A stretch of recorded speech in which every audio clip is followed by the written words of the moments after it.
Hey everybody, HMV here. Playing more Kerbal Space Program, and I have fixed the problem. And by fixed the problem, I mean I have decided to not have any problems. Anytime I bounce into a space station and think I should have docked and it's obvious magnetism didn't even turn on, I'm going to go into HyperEdit and I'm going to fix it.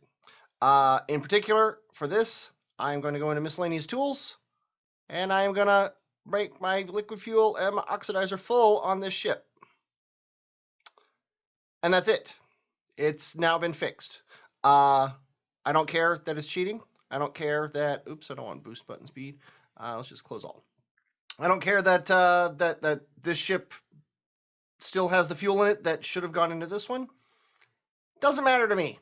Also, I'm going to leave this ship alone, and I'm going to be docking with this ship when I come back up, because obviously this is the one that is going to have the Kerbals in it, and I can just create free fuel for it. So for this mission, I'm going to be cheating. If you think that's horrible and terrible and I'm a horrible, terrible person, feel free to stop watching. I don't want to deal with it anymore. But let's start the mission here. Pohan de Rouen can actually transfer fuel into his ship, which is always nice. Let's go ahead and do that. He's going to land somewhere, and I'll be back as I am planning that. Okay, looks like TMA7 is going to be our target. It is not necessarily the most in the light. Well, it is definitely the most in the light right now. But I think because it's so polar, it's always going to be a little bit in the light and a little bit in the dark.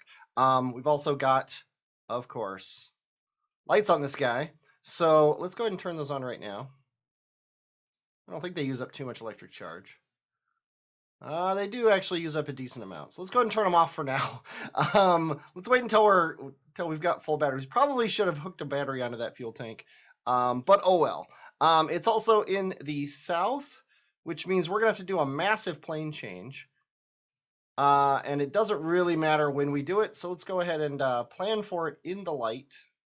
Let's actually do it right at the Terminator, shall we? Let's add a maneuver. Oh, I love that. Thank you, Kerbal Engineer. Thank you, Precise Node, for giving me the ability to do a plane change like that. Okay, so we're going to do that and that and a little bit more prograde. That should be perfect. And Pohan, I just did a video that came up on the page a couple days ago. Where I played in Sandbox, and it was so nice to have all the little markers, but I don't have those here. Like the aim at prograde, aim at retrograde markers. I think I turned my sound down. I did. I turned my sound off. Oops. I don't know why I like 11. I just set it to 11 and it works for me. There we go. Now we can hear everything. Looks good to me. Of course, we're not going to be in the light anymore, because I think we're aimed directly at the sun now. Or not. Oh, because we'll be coming in horizontally. I'm going to hit F5 here. And let's time warp ourselves down. Okay, nav HUD. Let's go into surface mode. Also get ourselves aimed so up is up. Seems like we need to burn a little bit this way. That should be perfect. Yeah, it's crazy going over the pole thing. Always makes me think I'm going off center. I'm glad I have nav HUD to tell me otherwise. Okay. Still off. There we go.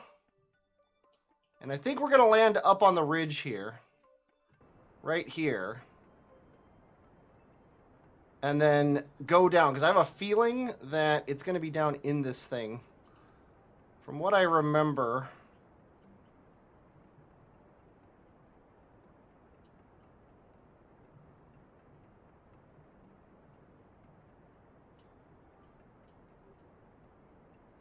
Yeah, it's down there. So we're probably not actually going to be using the light very much, but oh well.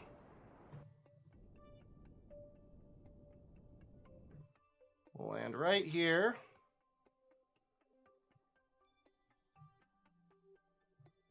Let's get ourselves aimed upright, and let's turn off the maneuver node so we get our impact here. Let's also turn this off. And now we'll turn the lights on. And of course, one of them is directly over the fuel tank, but what are you going to do? It's a 4-second burn, so we should be fine.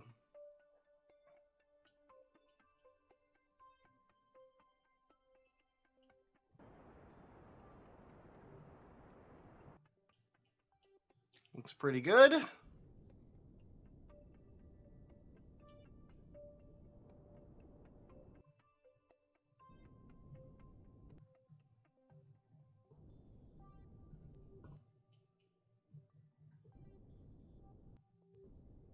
And touchdown. Nice. Let's go ahead and turn the computer off and also turn the lights off. Although it looks like we're still in the sunlight. Direct sunlight. Sun exposure 0. Okay. Let's go ahead and keep this crew report. Oh, does this have something in it? It does. That's weird. None of it transferred over. Okay, well, go ahead and hop out. Take the data and store the data. Go ahead and hop on over here. Can you land on this? Yes. Okay, go ahead and keep that data. Oh, and we got our surface thing. Let's download data. That's funny. Oh, that's a bug in my program. I can't actually get the data out of here. Not my program, that's a bug in my module manager config. I gave it the ability to run these experiments, but not the ability to take them out. I'm glad I never gave this to other people. Okay, let's log the temperature. Actually, let's review the data and reset it. Yeah, see, the science thing isn't taking it out of here. Oh.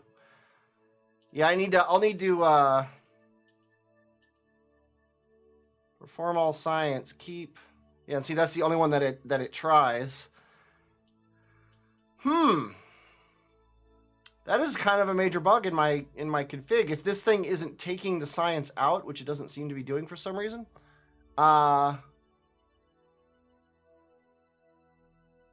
Transfer all data is turned off. Well, there you go. Transfer science to the Mark 1 lander can. And then turn it on, and then there we go. Okay, problem solved for now. Because now all these things have run. Okay, go ahead and hop out. Pohan, get your EVA experiment even though you don't need it anymore.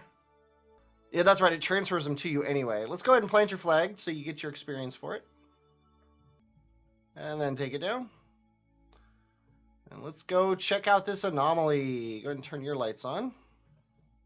There's some strange light seems to be emanating from the anomaly itself, but only away from the sun. What could it be? We have planted a flag on the moon. Hey, we satisfied a contract.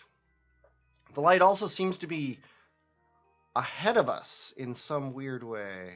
Could it be the anomaly that's doing this? Or a bug in the game? Could it be that fourth wall that I'm breaking as I say every word? I think yes. Oh, we got another. Oh, we got our world first for this. We have discovered a strange monolith on the moon.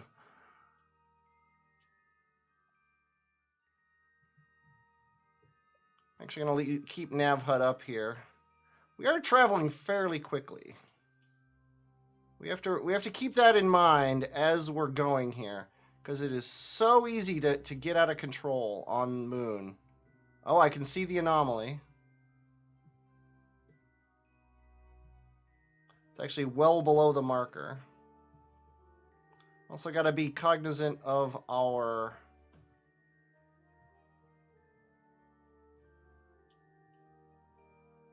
We have to be aware of our monoprop left, our EVA propellant, our E-prop.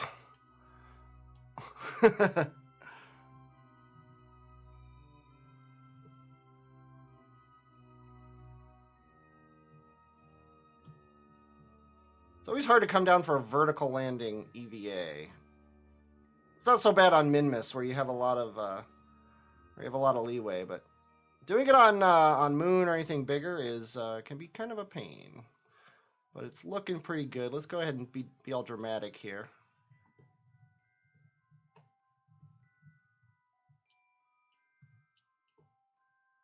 Ooh, what could it be?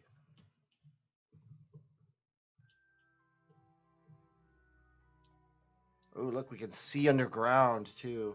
Minmus is underground! Okay. Yay! Let's go ahead and hit F2. Did we get our thing yet? No. Getting dust everywhere! Okay. Actually, the nav HUD is ruining the moment here. I think the problem is this marker is too far away. It's 187 meters. So even though we're standing next to the monolith, which they said was fixed, but I can see under it, I need to go up to be within 20 meters of the marker. So it looks like the marker needs to be brought down about 200 meters. There we go. This is a very deep hole. You can climb back out, right? Well, I'm already halfway there, so yes. I'm going to say yes. Let's go ahead and target the Leia. There she is, the princess.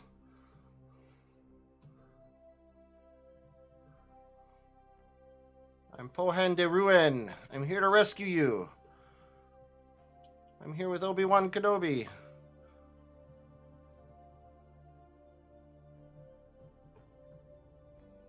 The doors on the front here.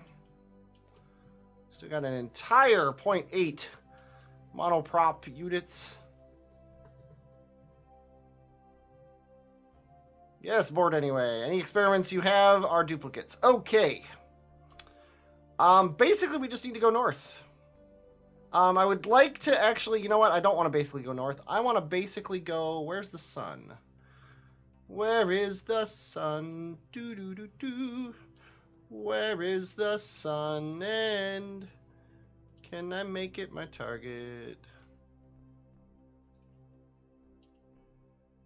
Does that make it my target?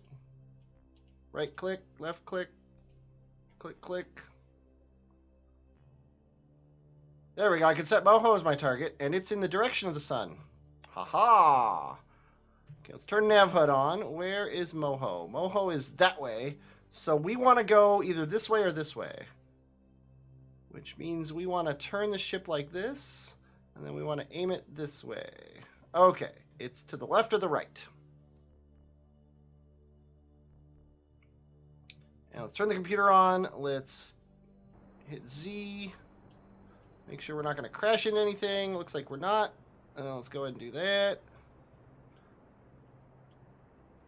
There we go. And let's just go right to the horizon. And then we're going to have to do the massive burn to get us back into orbit. And I'm hoping we only have 981. I think 981 is enough. We'll find out in a minute. And it looks like right here, we're going to add a maneuver to go like, yeah, 712. Oh, yeah, we'll have 200 and some odd meters per second left.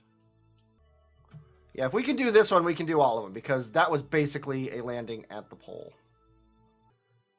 What are we at here? 0.1. That's perfectly fine. Okay, now I would like to meet them, actually. I would like to do the burn here to meet them here someday. Let's go ahead and go into the future. The future.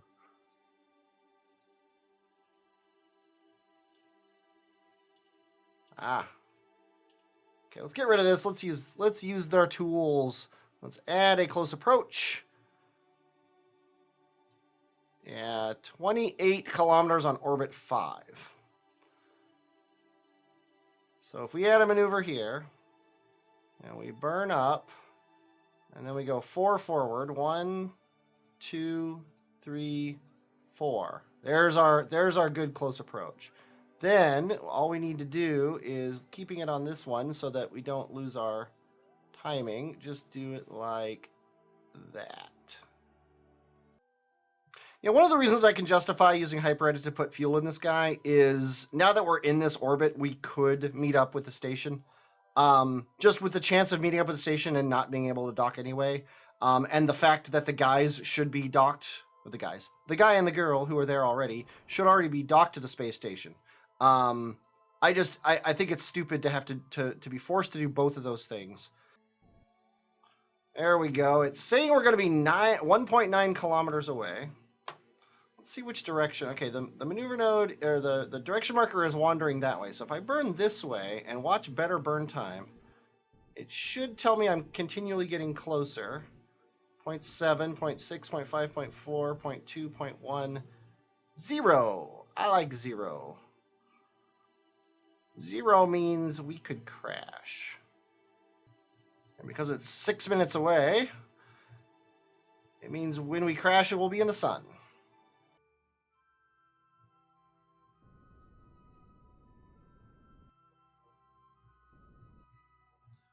Very nice. I am not even going to set myself up for the pain of trying to dock. Pohan, go ahead and hop on out. Grab all of that juicy science.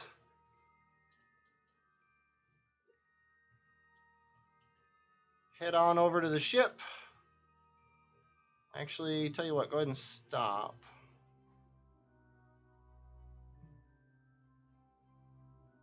Somewhat relative to the ship. And Zoe, you are first on the docket. This is, of course, prepping for next episode. Where's the ship? There's the ship. Whoa. We are prepping for next episode where you're going to go down and land at one of the other 3 objects, or 2 objects available to land on the moon. And I believe those are the last 3 objects. Go ahead and hop in. Pohan now. I don't remember what capsule Zoe came out of, but let's go ahead and I think Pohan is forward anyway. Dump the experiments. Yes, I was pretty sure that this one was definitely available because I'm pretty sure Zoe and Miguel were in these 2. If we go ahead and do this, I was right. This is Pohan. There's Miguel. So Zoe will go back in her top spot as, of course, commander of the mission. Although Pohan is also commander. So we're both commanders. Everyone's a commander. Okay, and let's go ahead and cheat our cheaters off by going to miscellaneous tools and giving us all the liquid fuel and oxidizer we could ever want for a single moon landing. So next time, Zoe is going to be landing either at this one or this one, and depending on how many orbits it takes, we're also going to be doing the contractor. I hope you're looking forward to it. I'm looking forward to doing it. I'm HMV, and I will, as always, talk at you later.